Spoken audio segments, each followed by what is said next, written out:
अस्सलाम वालेकुम या अली मदद जी त मुंहिंजा परदेस में रहंदड़ सिंध जा वार सिंधी जेके दुबई में रहनि पिया उन जे लाइ बि ख़ुशख़बरी आहे। मुंहिंजो ख़ूबसूरत एल्बम 5 एल्बम सिल्वर जुबली तव्हांजे शहर दुबई में 11 महीनो 2017 9 नवंबर ते मुंहिंजो दुबई में शो थी रहियो आहे। इंशाअल्लाह अवां सिंध वारनि खे जेके पाकिस्तान में आयल सिंधी मुंहिंजा रहनि पिया उन्हनि खे दिलि जे गहराइनि सां हुन शो में अचण जी दावत ॾियां थो।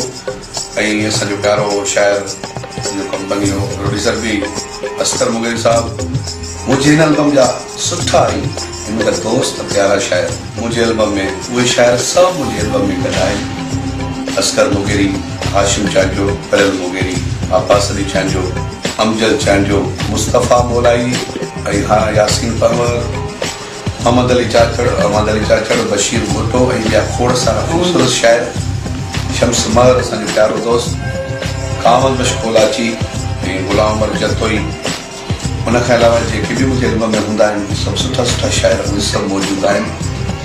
इंशाअल्लाह हीउ एल्बम मुंहिंजो हिकिड़े नए अंदाज़ नए स्टाइल सां अचे पियो, तव्हांखे ज़रूरु पसंदि ईंदो।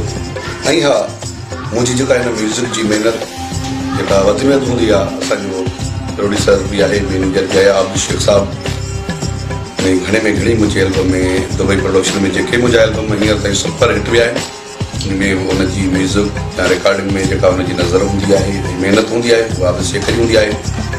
ऐं तमामु मुंहिंजो नंढड़ो भाउ साहिल बलोच साहब बि मूंसां गॾु हूंदो आहे। ऐं उनखां अलावा इशफ़ाक़ भाई शादाब स्टूडियो मुंहिंजो ई मूंसां साथ हूंदो आहे।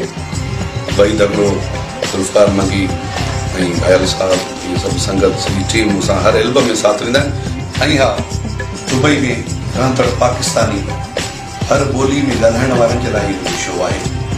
पंजाबी हुजे, सिंधी हुजे, बलोच हुजे, पश्तो हुजे, अचणु वसाईंदा।